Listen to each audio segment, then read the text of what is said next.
In this video, we're going to be bench testing the SuperFlo variable speed pump from Pentair, and we're going to be running it through a series of different RPM speeds, and we're going to be monitoring the flow rates and power consumption for those different conditions. Now, specifically, this system here can be adapted to run at a couple of different operating parameters. This video in particular has this pump wired at 240 volts. And we will be operating the plumbing system under the condition of a single 1.5 inch suction line and a single 1.5 inch return line. So that's something that a lot of pool owners have. It's not really common these days with newer construction, but a lot of older swimming pools have single 1.5 inch suction and return lines, which is fairly limiting. So hopefully we're going to be able to see a little bit of that today as we test this pump. So it's currently running right now at 1000 RPM, and let's go ahead and take a look. So as you can see there, we are operating at 1000 RPM. You probably couldn't even hear the pump running there because it's very, very quiet when it runs at these lower speeds. So I have a couple of different instrumentation gauges that we're going to be using. That is a flow meter, but it's currently registering 0 because we have very, very little flow happening now with the pump at 1000 RPM. And so I have another instrumentation gauge that we can look at here. And it's a little bit hard to read, but it's the top of the white float is currently registering just about 8 gallons per minute, which is to say very little. And this is a bench test application. In a real world application where the swimming pool would be located not 5 or 6 feet from this pump, but 25, 50, 100 feet away at 1000 RPM, it's possible that the pump won't even be overcoming the resistance to flow at that point. But that's the idea behind a flow meter. You don't need to guess about that kind of stuff if you have a flow meter installed like we have on this bench test application.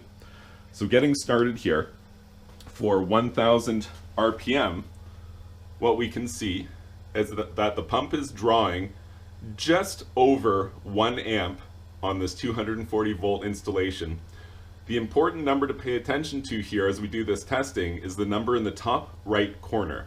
So that is the real-time wattage draw. So that is 137 watts this pump is consuming in real time as it operates here. So 137 watts versus about 8 gallons per minute. So let's go ahead and start to dial up the RPM of this pump and see what happens to our flow rates and our electrical consumption.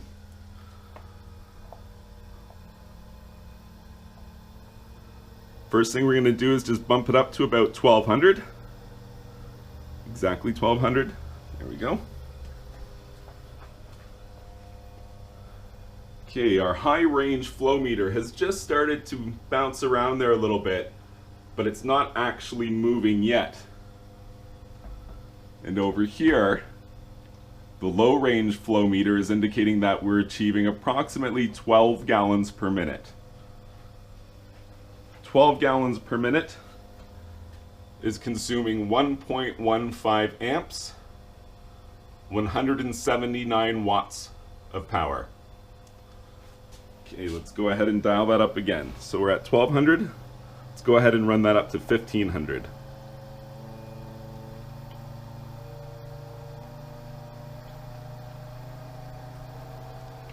There we go. Okay. See what's happening here. Okay. So we're still off the instrumentation scale there for that. And now we have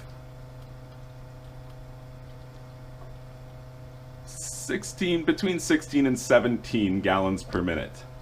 16 to 17 gallons per minute. The amperage draw is up to 1.42 amps. A real-time power consumption of 265 watts.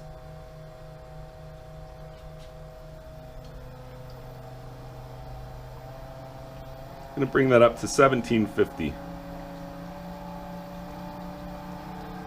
There we go.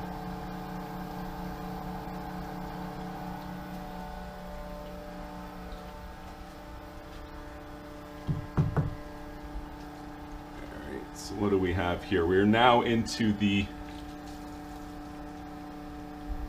into the high flow range. The low flow range is nearing maximum deflection. We're at 26 gallons per minute. 26 gallons per minute. 1.8 amps, 370 watts.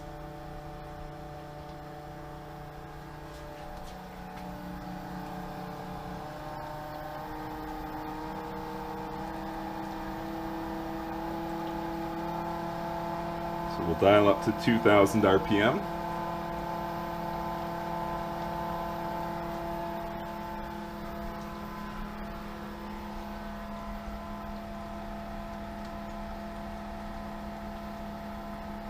We have a significant increase in flow there.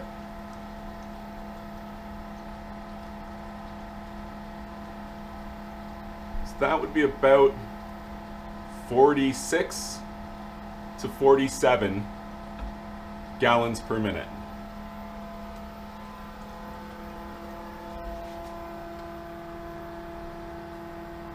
.35 amps, 507 watts. Just so that you can follow along with the conversions here, 507 watts is 0.5 of a kilowatt. As the power goes up here, you're going to notice that decimal place moving.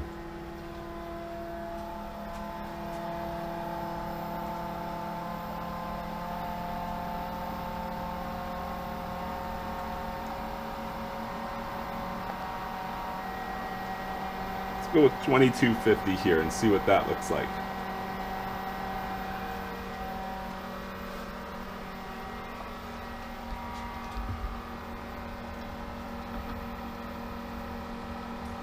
So we're at 48 gallons per minute. Not a big increase there over the last one.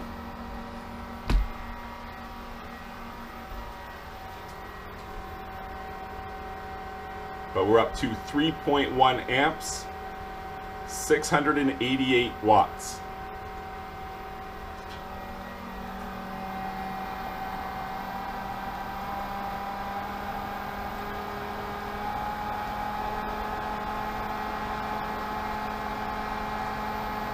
.2500 RPM.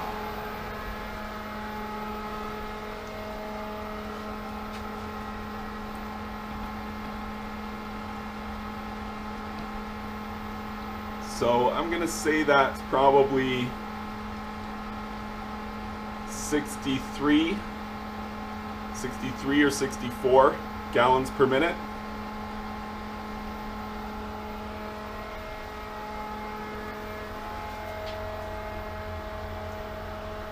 We're now up to just a shade over 4 amps, 903 watts.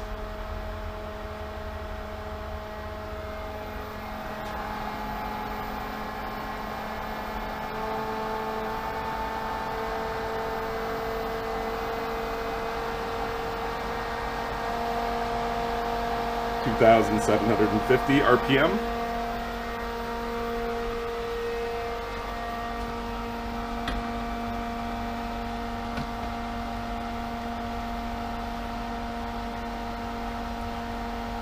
Looks like that is just about 68 gallons per minute. Between 68 and 70.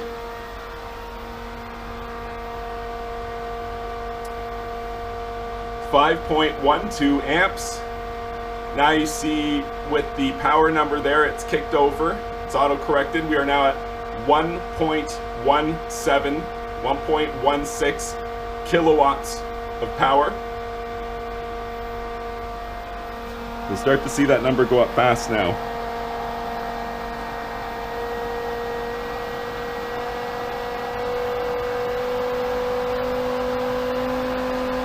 .3000 RPM.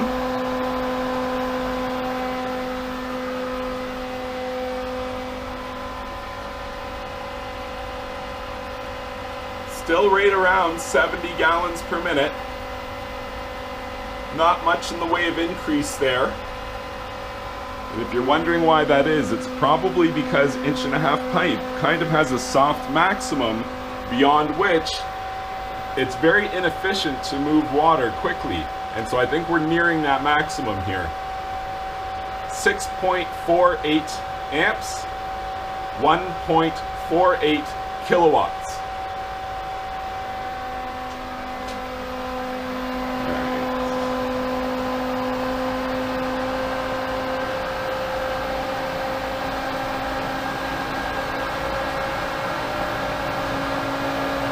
3,250.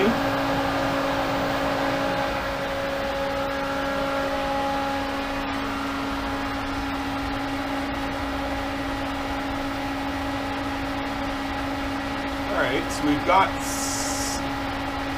77 gallons per minute,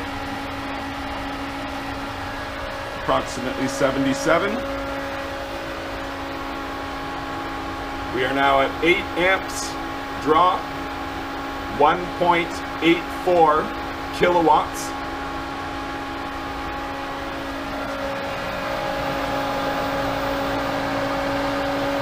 And then we'll just go ahead and max it out here. 3,450, that's your maximum RPM. Let's see what we've got. Alright, so it is over 80. We did bump over 80, maybe even 82. 82 gallons per minute.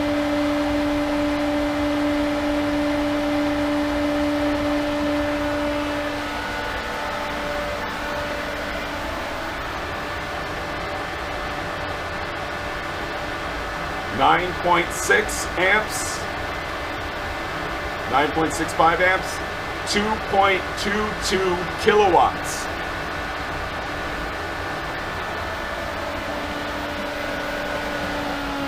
That's very interesting.